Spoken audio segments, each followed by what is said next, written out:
In this video, we'll be discussing cynicism and also Plato's Republic, considered to be the single most important work in the history of Western philosophy.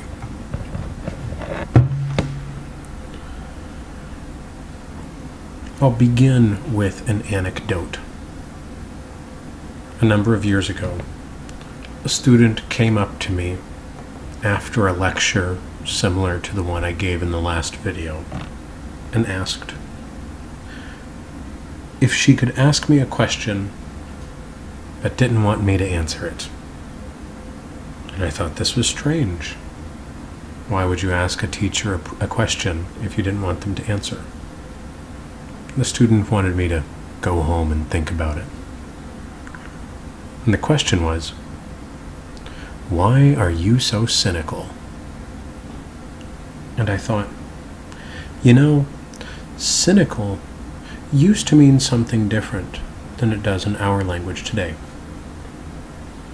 Cynicism, originally, is an ancient Greek philosophy that argued that the purpose of life is to live according to virtue and in harmony with nature, and the cynics lived more modestly than monks, giving up the pursuit of material possessions, wealth, power, sex, and fame. The most famous of whom was Diogenes. Cynicism advises that one live with self-control and self-mastery, that one live according to reason and rationality, that one cultivate equanimity in response to the ups and downs of life, that you practice compassion for humanity, and you reject material wealth and possessions. Doesn't really sound so bad, does it? Cynical today means to be jaded or pessimistic. But originally, this is a philosophy not very dissimilar from Buddhism, and prototypical for ancient Greek ethics.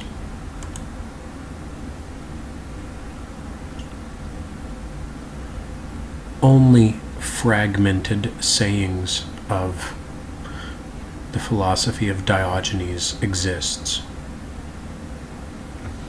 We'll look at a few that are relevant.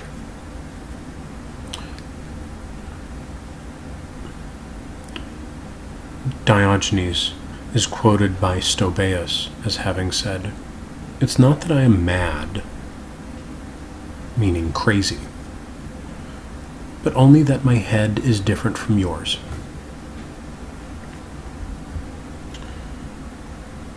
People might think you're crazy to think differently. But you can respond, if you so desire, like Diogenes.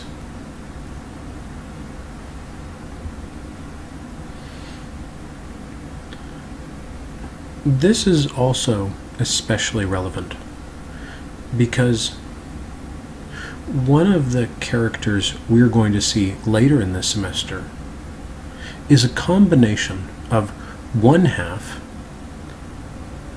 ancient Greek Diogenes and the other half ancient Persian Zarathustra.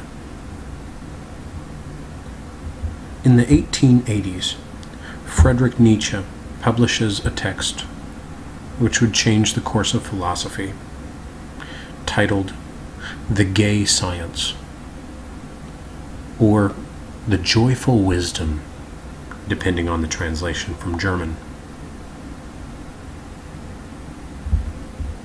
In it, the most famous and revolutionary chapter is one called The Madman, the crazy person.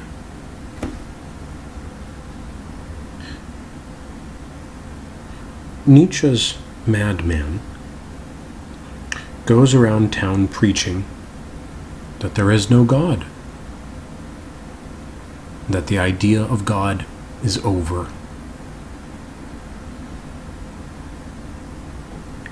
Is it crazy to think that there is no God? Or merely different? Nietzsche uses another image originally attributed to Diogenes, which we'll see in just a moment in the next slide. Before that, we can also note Plutarch's recording of the sayings of Diogenes, that when asked by Alexander the Great if there was anything at all he wanted, Diogenes replied, "Yes, stand a little out of my sunshine." Alexander the Great is an emperor, a conqueror, a war hero, a tyrant, an autocrat, perhaps one of the most wealthy men in the history of Earth. And Diogenes is unimpressed. As we'll see when we discuss the allegory of the cave in Plato's Republic, the sun is symbolic for truth, beauty, justice, and goodness. What Diogenes is saying is, I'm not much impressed by a slayer of men. I'm much more thoughtful about what is good. It takes considerable courage for a homeless man like Diogenes to be so brash with one so powerful. When asked where he came from, Diogenes replied, "I am a citizen of the world, not of this country or that country."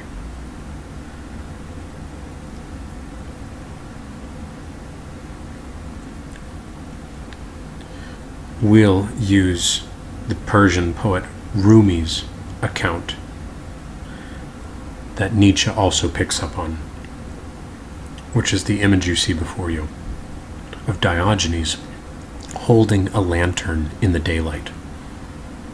Rumi writes, "Yesterday, the wisest man, holding a lantern in daylight, was searching all around town, saying, 'I am tired of all these beasts and brutes. I seek a true human.'" That is to say, one who is worthy of the name. "We have all looked for one," the crowd replied, "but no one could be found." "Yes," Diogenes said, "but my search is for the one who cannot be found."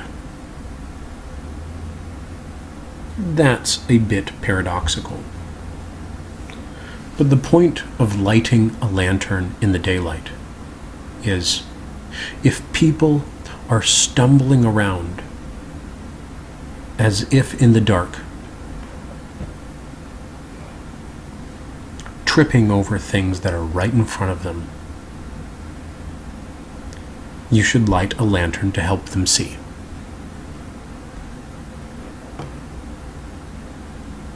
Friedrich Nietzsche will use this same image of a prophet holding a lit lantern in the daylight in order to express the same message, that people are behaving as if they're blind, missing what's right under their nose. If that's the case, you can hold up a light to show reality to them. For Nietzsche's character Zarathustra, which is half Diogenes and half Zoroaster, that reality is that there are no gods, there are only us.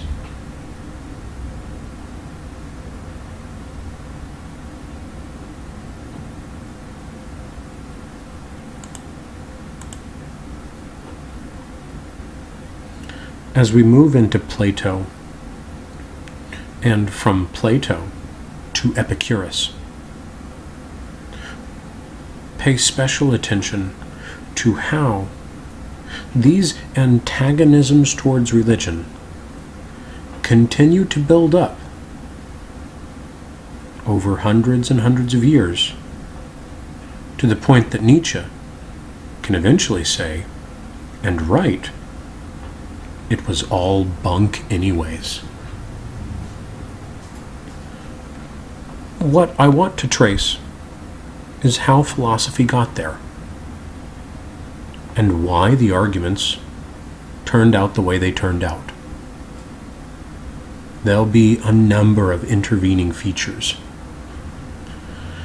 including 1,000 years of Inquisition, in which people who, for one reason or another, disagreed with the political power of the church found themselves in very dangerous and often deadly situations.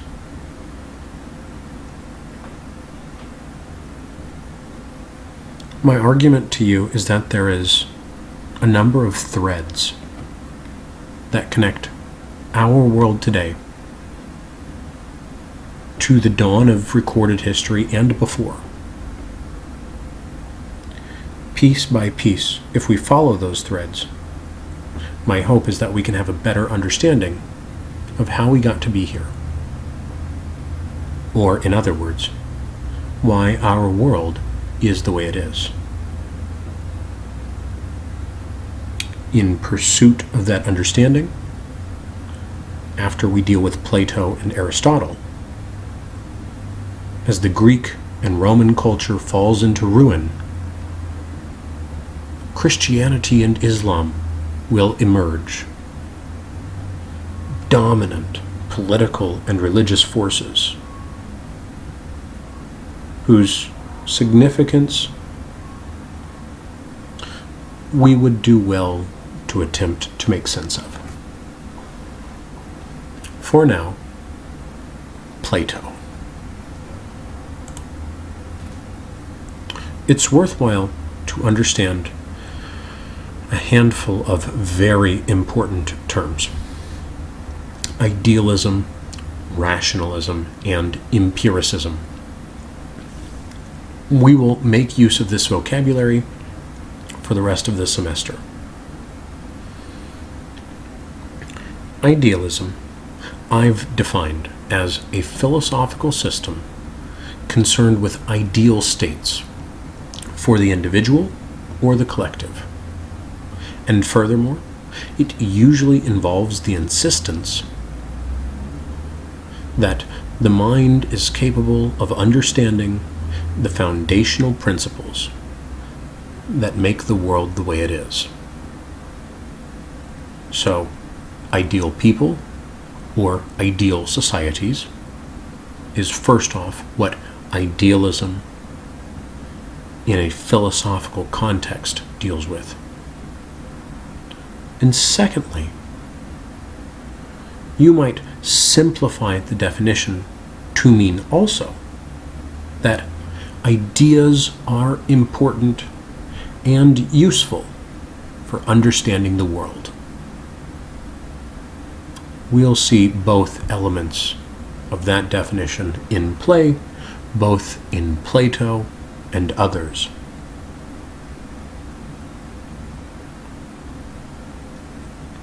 Specifically, Plato is often referred to as a rationalist. His philosophy, a type of rationalism.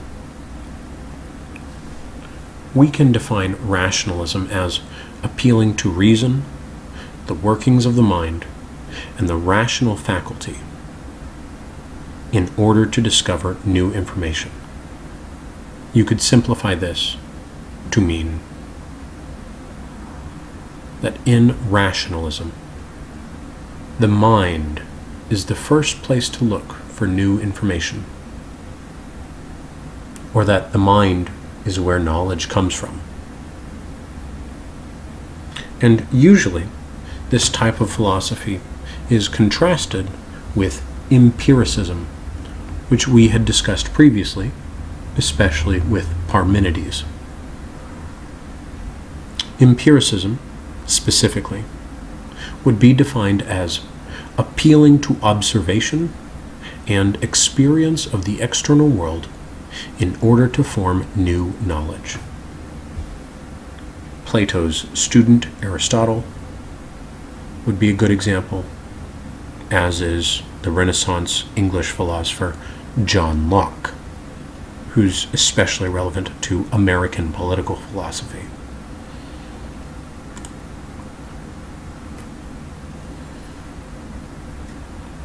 The entire 250 or so pages of Plato's Republic are devoted to answering one question and one question only. What is just? Or, what is the nature of justice? This question animates hundreds of pages of discussion. And for us, by now, thousands of years of continued debate which follows that. At least one philosopher has quipped, the entire history of philosophy is just a footnote to Plato. So, we'd do well to understand Plato. Socrates is the main character who does all the talking. Plato is the author who records it.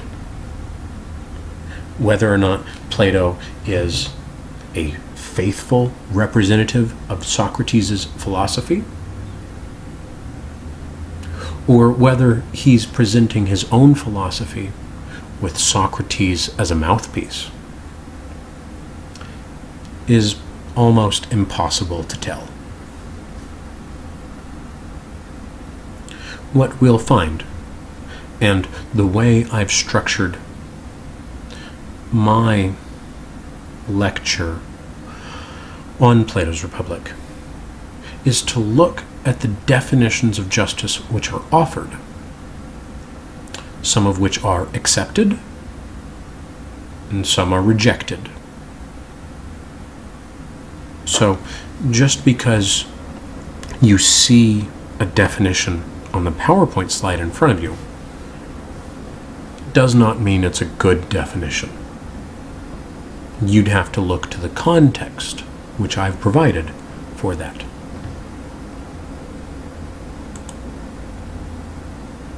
The first definition of justice that is offered is that justice is the giving to each man what is proper to him, and this he termed a debt. That is, repaying what you owe and being true to your word is just. But that certainly doesn't capture the entirety of what justice is. So the discussion must continue. Justice is useful when money is useless.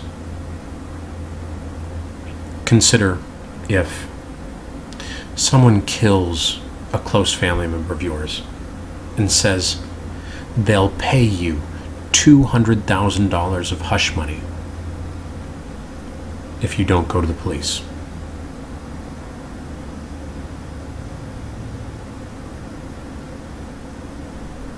If you say, I don't want your dirty blood money, then you are also using Plato's definition of justice. That justice is what we want when money just doesn't cut it.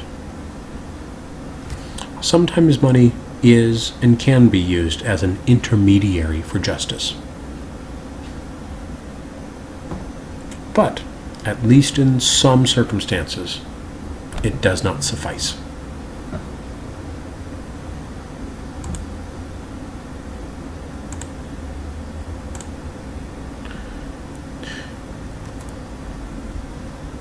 In slightly more advanced terms, Plato's philosophy in the Republic and in his other writings, have been said to represent what's called a value monism. What that means is that there's only one value being discussed in Plato's philosophy. It has different names, or perhaps different facets. But Plato and or Socrates are arguing that justice, goodness, and virtue are not separate, distinct concepts or ideas. They are different representations of one idea. What we'll find then is that Plato or Socrates' definition of justice is more broad than how we often define justice. It includes virtue and goodness. And, most importantly, as we see now, also non-violence, which we had discussed in Buddhism, Hinduism, and Confucianism as ahimsa. Plato writes that to injure a friend or anyone else is not the act of a just man, but of the opposite, who is the unjust. The injuring of another can in no case be just. This actually sets up a paradox, which we had defined previously, in which this definition of justice is accepted as a good definition of justice. Yet, before long, in their continued debates, Plato will have Socrates and his interlocutors, or the people he's talking with, setting up an ideal society, which includes a military. How can one square non-violence as justice and the formation of a military, which would of necessity have to use violence? This is one of the great unanswered questions of Plato's Republic.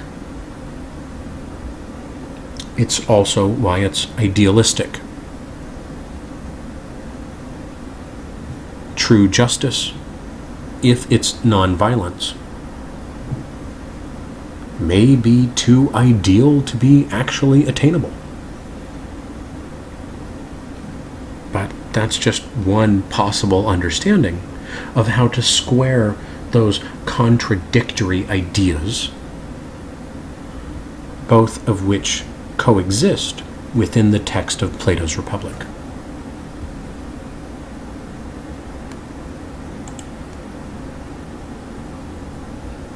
One of the definitions of justice that is rejected is number 7 on our list, that for subjects to do what was commanded by their rulers is just.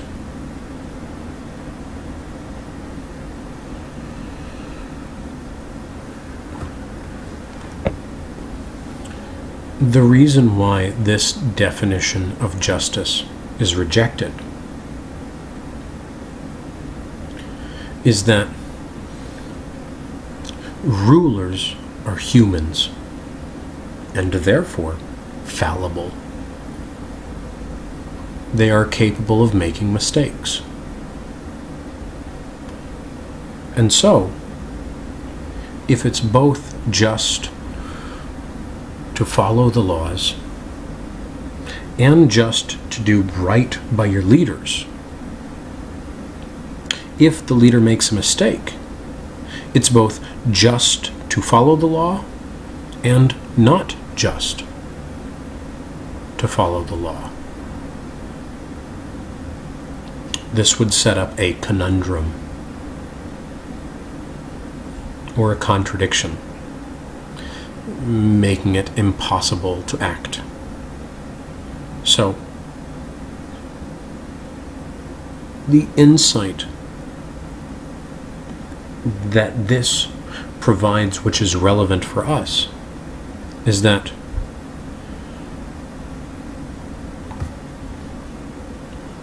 well, maybe I'm getting ahead of myself. Let's see what's next.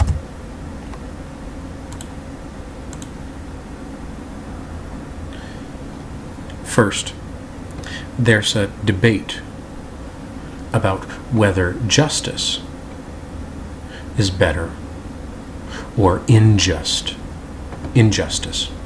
if you can get away with it.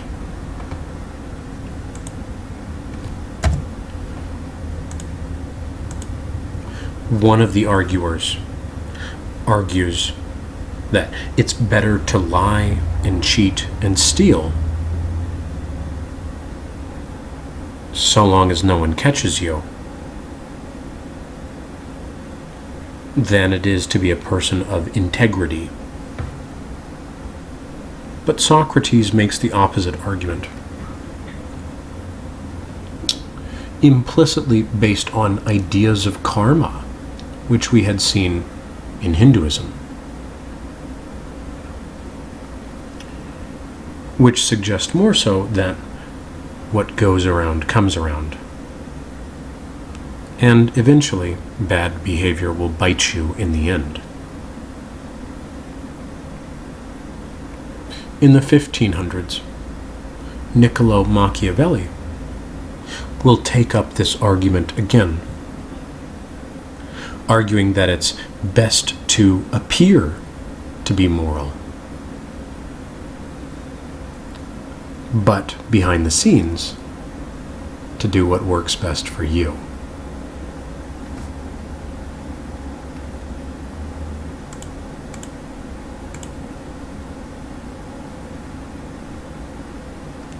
The debate continues, arguing that in the terms of the value monism, that justice is not only goodness and virtue, but also wisdom and knowledge.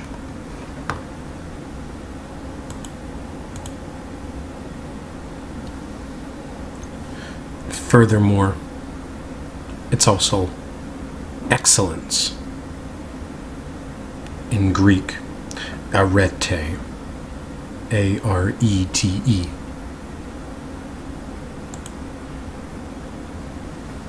It does something for you. It makes your life better.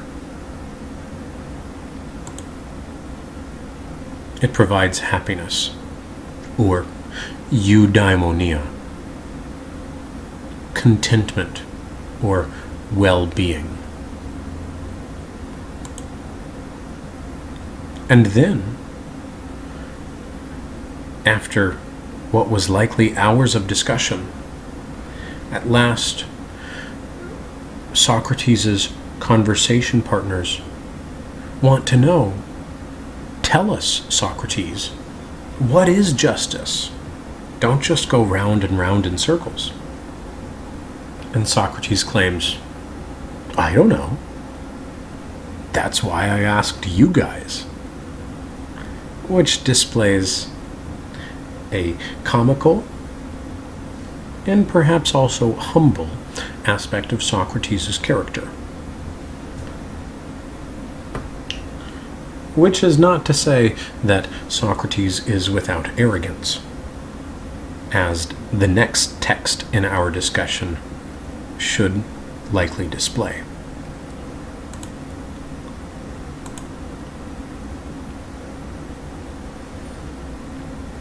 A definition is offered about laws and contracts being just. But this definition suffers from a similar problem and is therefore largely rejected, in the same way as the definition involving doing what was commanded by your rulers.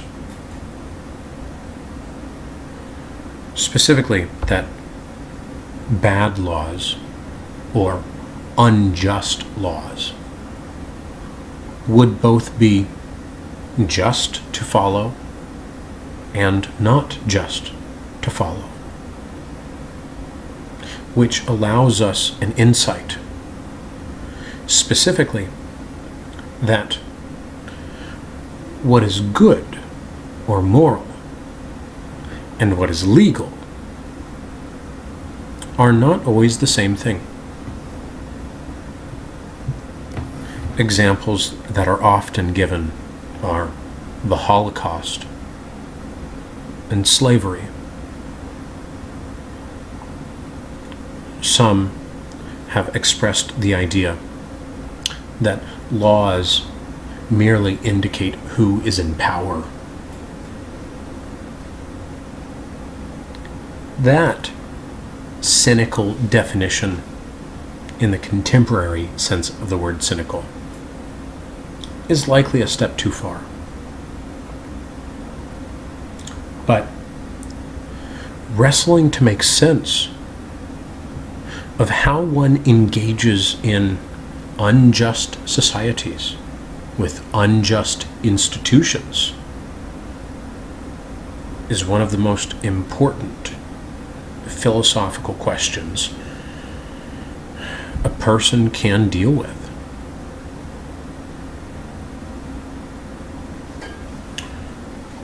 Which is not to say that our society is perfectly unjust. However, we would be childishly naive if we thought it was perfect. So, in that sense, it's worthwhile to spend time in consideration of what morality requires. Perhaps also which morality to choose, and how that interacts with political society.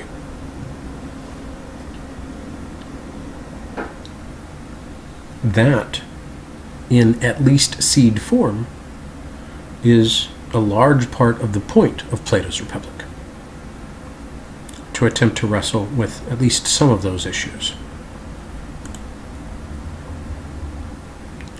It's at this point that there's a transition in the Republic, in which the arguers decide that trying to understand justice in a single individual is too difficult because individuals are small. And so, if we want to understand to as complete a degree as possible what the nature of justice is, we would have to talk about just societies instead of a single individual taking justice and putting it up on the jumbotron, so that way we can see in the broadest relief what we mean when we attempt to understand what justice is. During the course of this discussion, there is a criticism of the unlimited accumulation of wealth, or consumerism, as well as a claim that they have discovered war to be derived from the causes which are also the causes of almost all the evils in the states, which are the love of luxury and moral laziness. Consider how those work in our society, or if they do. certainly we appreciate luxury. Perhaps it's accurate to identify that this may have driven our society at the highest levels to invade foreign countries, perhaps for the benefit of their petroleum.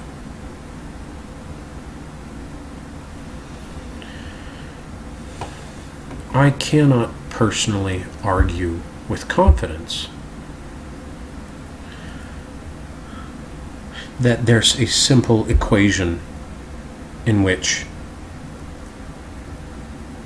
either the rich or the powerful are more than happy to trade blood for oil.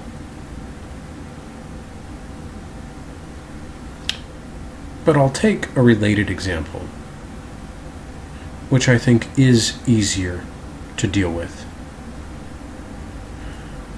which is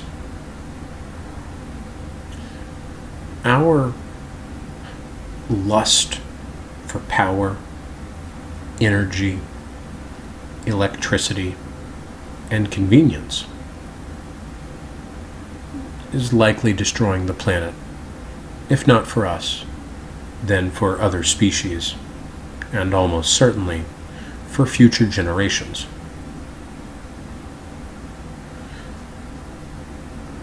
I am specifically arguing that climate change, and specifically human-caused climate change,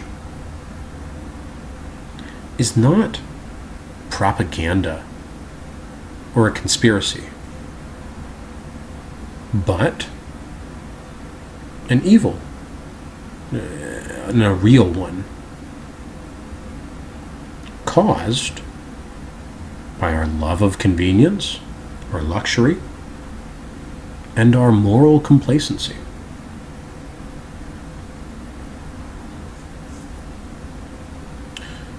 The famous American linguist and philosopher Noam Chomsky makes an argument in a text called Manufacturing Consent, which deals with the Vietnam War, that it was moral laziness and complacency which allowed American supersonic jet aircraft to drop napalm on people living in grass huts on the other side of the planet. That is damning criticism. What you get to debate is that criticism justified?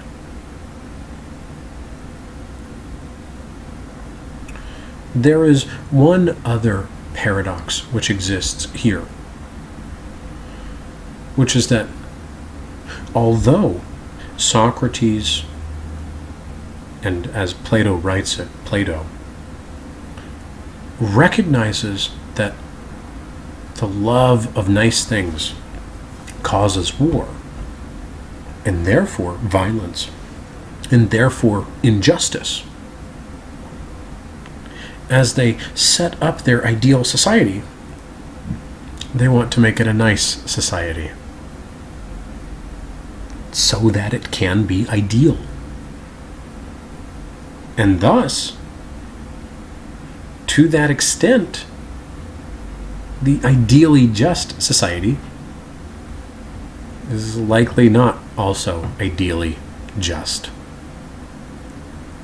And that paradox just sits there. It's difficult to resolve, challenging to make sense of. Perhaps this spurs thousands of years of debate. Perhaps it's an oversight. Perhaps it's unavoidable. Here, too, am forced to leave you to make sense of these inconsistencies, intellectual problems.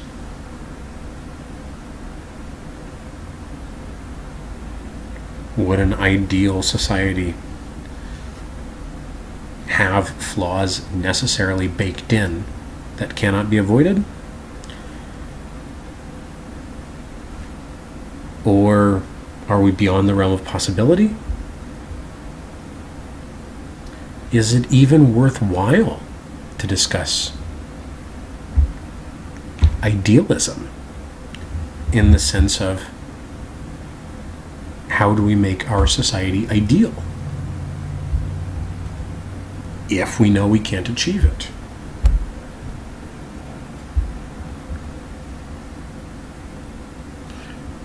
In the 20th century, American philosophers, which are referred to as pragmatists, will make the argument, which you may have heard in various forms, as you should not let the perfect be the enemy of the good. Or perhaps seen it as a motivational poster, as I have. That if you shoot for the moon and you miss, you land among the stars. Perhaps the point of discussing idealism is to aim high. And if we don't achieve perfection, we'll get as close as we can. For that reason, it's worthwhile to continue our discussion of how to make society ideal, even if that goal is not, strictly speaking, achievable.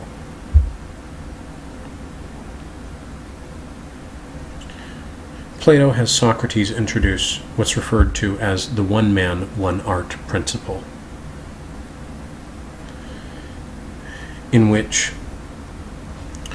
a society where people do what they're best at would be ideal. This is similar to what Adam Smith will call the invisible hand in the 18th century,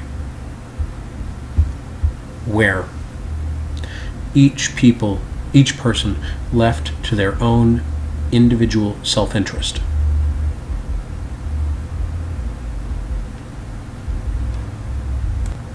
will organically or from the bottom up organize society in the most efficient way. This would, in other circumstances, be the basis for what we might call free market or laissez-faire capitalism. However, Plato and Socrates sound much more like communists than capitalists. There's a paradox here as well, because the philosopher, who is supposed to be ideally just, does not follow the one man, one art principle, which is supposedly just. The philosopher can't be tied down to just one discipline. He wants to know as much as possible, to dabble in everything. Socrates, or Plato, sets up a hierarchical society with producers, the economic class, at the bottom, farmers and merchants, artisans, shopkeepers, and over the top of that, those he calls guardians or auxiliaries. Those would be the military or the police. And at the top of it all, the philosopher king.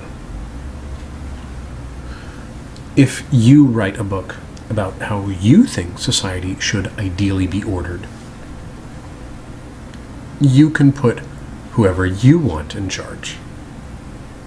But for Plato, the philosopher, he puts the philosophers in charge.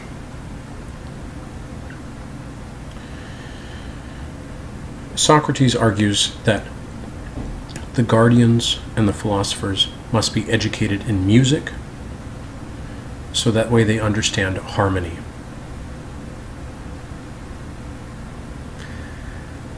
So that way they can be harmonious in their actions with each other and the citizens they serve.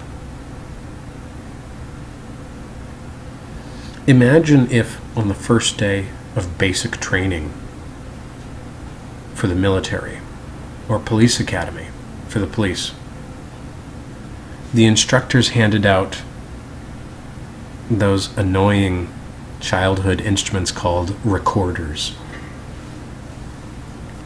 and said, only once you're able to make beautiful music together with these can you progress to dealing with your fellow citizens.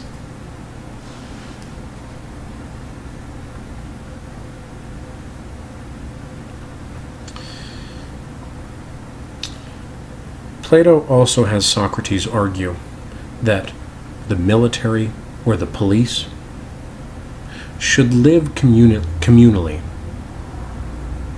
That is, they are disallowed from owning property, so that they are not motivated by a profit incentive.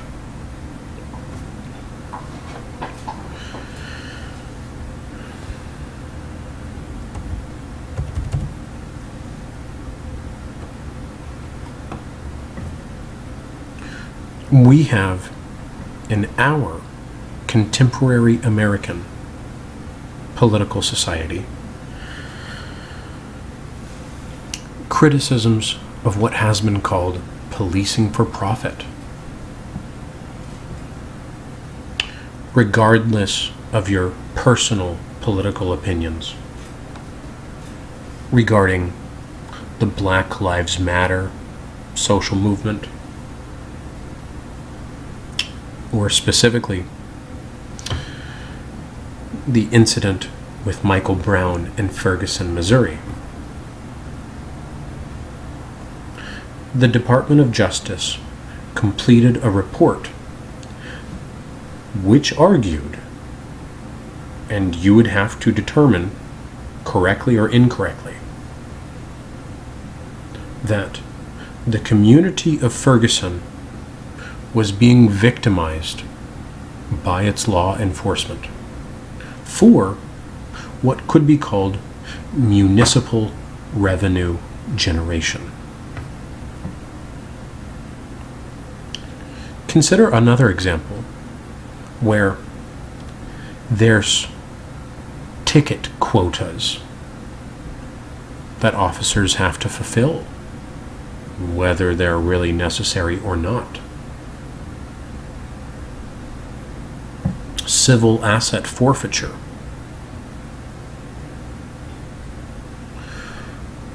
Or if a narcotics officer might be more likely to get a raise and promotion if he completes a big drug bust, he might have incentive to go out and look for problems where there might not otherwise be issues requiring him to intervene in nonviolent citizens' lives, if it serves his own personal profit motive.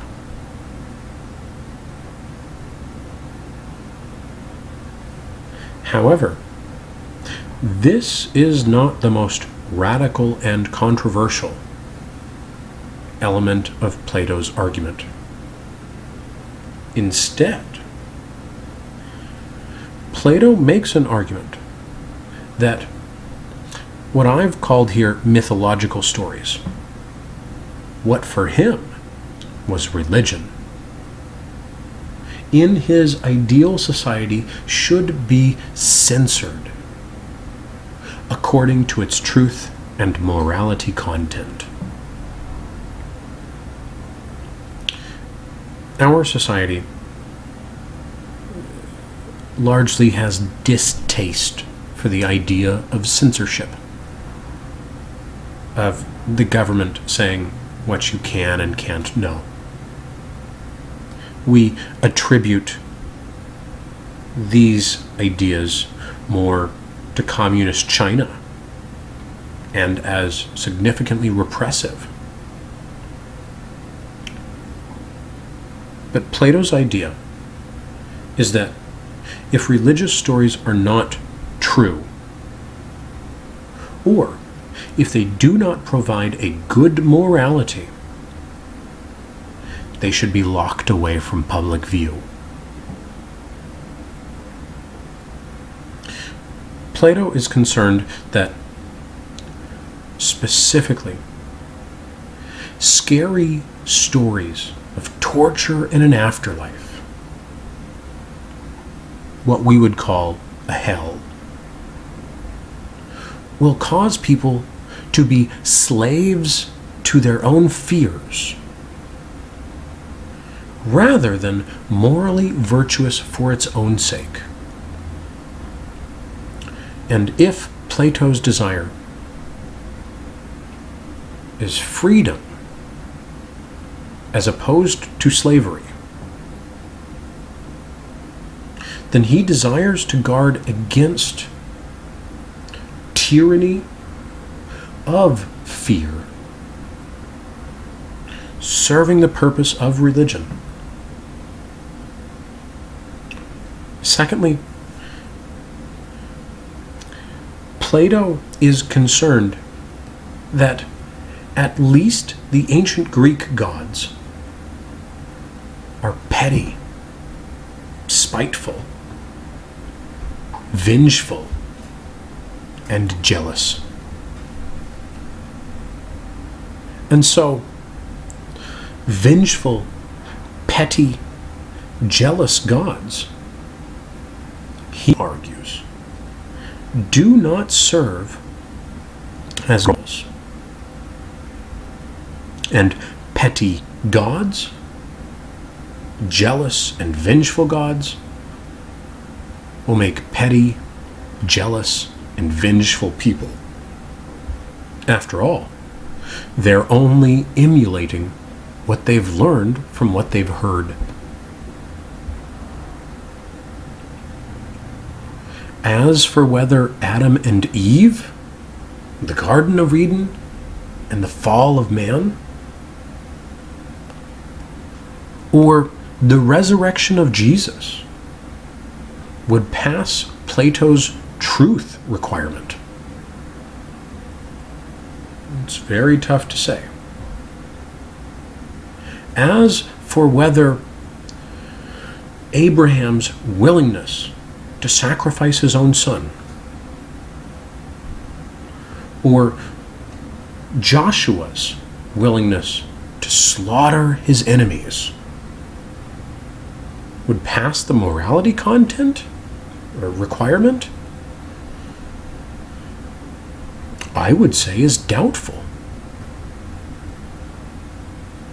You are certainly welcome to argue that this would tend towards corruption or abuse. It would be misused by the elite.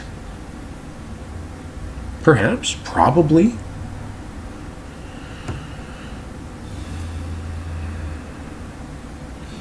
But Plato's idea is that the primary purpose of public education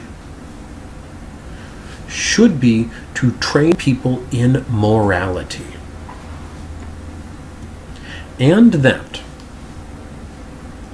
the teaching of morality should not be outsourced to either parents or religion. Because parents may do a shoddy or spotty job, or that religion has issues of questionable truth and questionable morality, at least in Plato's argument. If we are on the search for how it is that Nietzsche comes to write 2 centuries later what he does, Plato and Socrates are bricks in the wall that build up that edifice that Nietzsche stands on.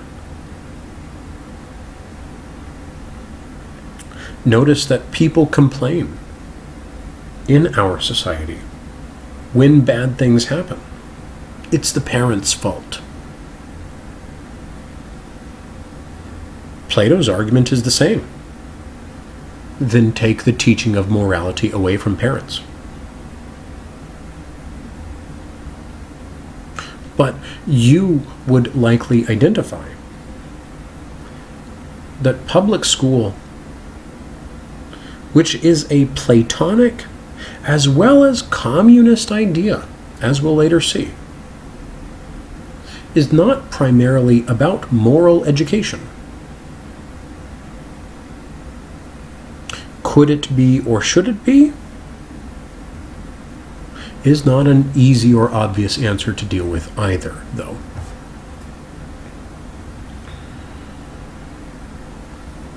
Let's round this out, as this is getting a little bit long.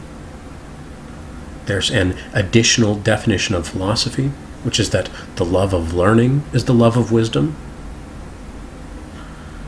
which is philosophy, which makes you, my students, philosophers. If you've survived this long into the videos, you manifestly are expressing a love of learning, which makes you philosophers. So, I happily welcome you to the club. We're happy to have you.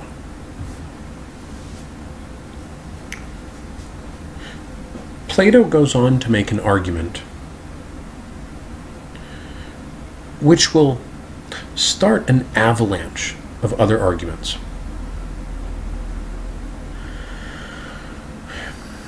Involving logic, goodness, and God. Plato has Socrates' claim, rightly or wrongly, as you can determine, that no good thing is hurtful. That may or may not be true, but let's see what he does with it. Based on that, he argues, and I'll paraphrase, that either God is purely good, or God is the creator of all things, but that God cannot be both, logically, because not all things are good. Therefore, either God created everything, and he's beyond good and evil, or both good and evil, or God is purely good, but did not create everything.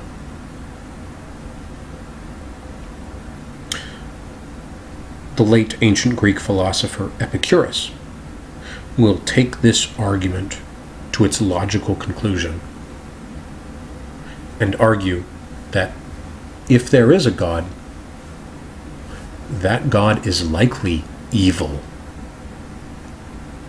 because of the evils we see in the world. There's a simple, logical question which has as much force today as it had for thousands of years. We can simplistically ask, if God created the devil, then God is the one responsible for any of the devil's actions.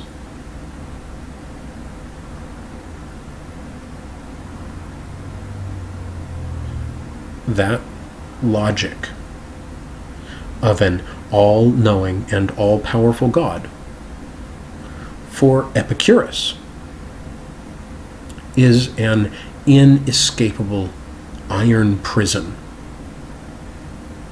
from which there is no way to withdraw a good, decent, benevolent, or moral deity.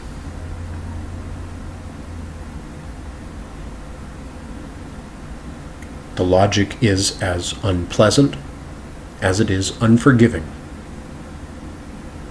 And certainly, anyone is argued to disagree, to ignore, or to give counterclaims. But this is the history of Western philosophy,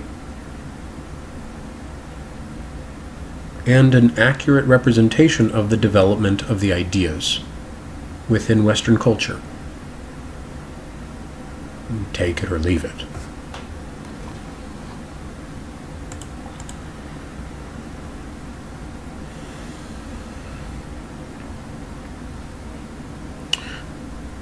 I'll try and wrap up here with letter C on this page.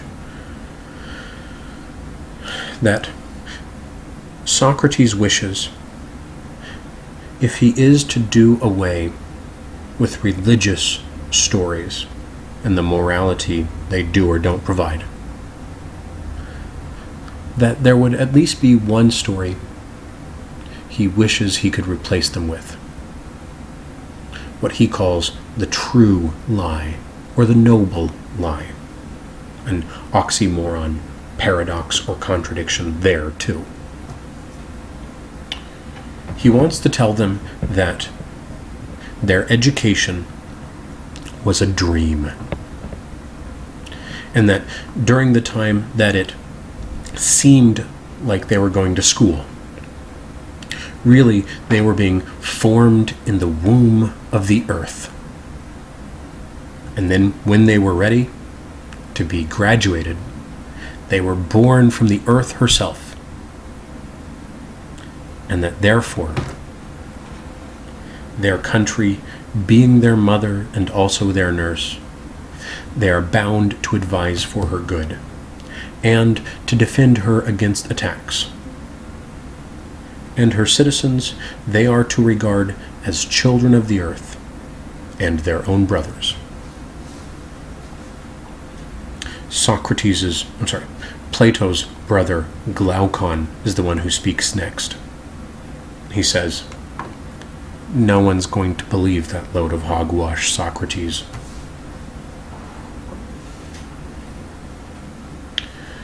Socrates' and Plato's ideal is for the guardians, or the auxiliaries. That is, the military, the police force, to treat every citizen as their own immediate family members. Ask yourself if that would be better or worse. There are interesting arguments on both sides. We would do well to consider all of the ramifications.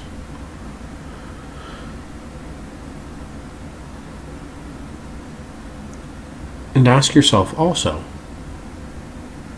whether that describes our society, or whether we would want it to. And if we do want it to, whether Plato has a realistic means of achieving that sort of relationship.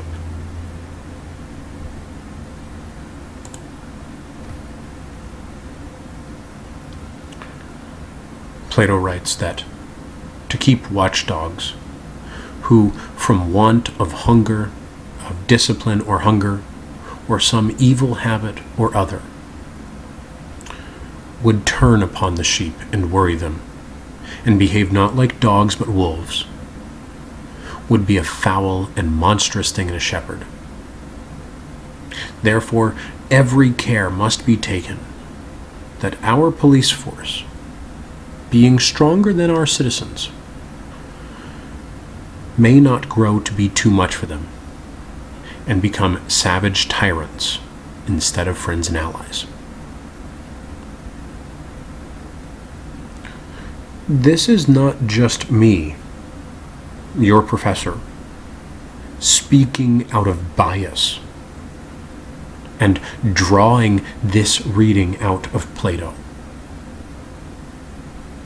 Plato is intimately concerned that the police, having power and the law on their side, would become predatory and, in his words, tyrannical.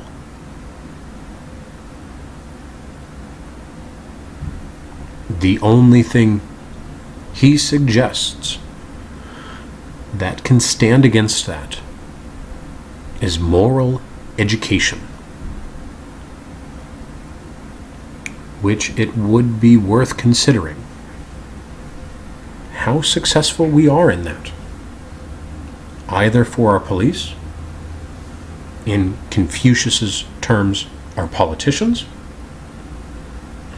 or our citizens most generally.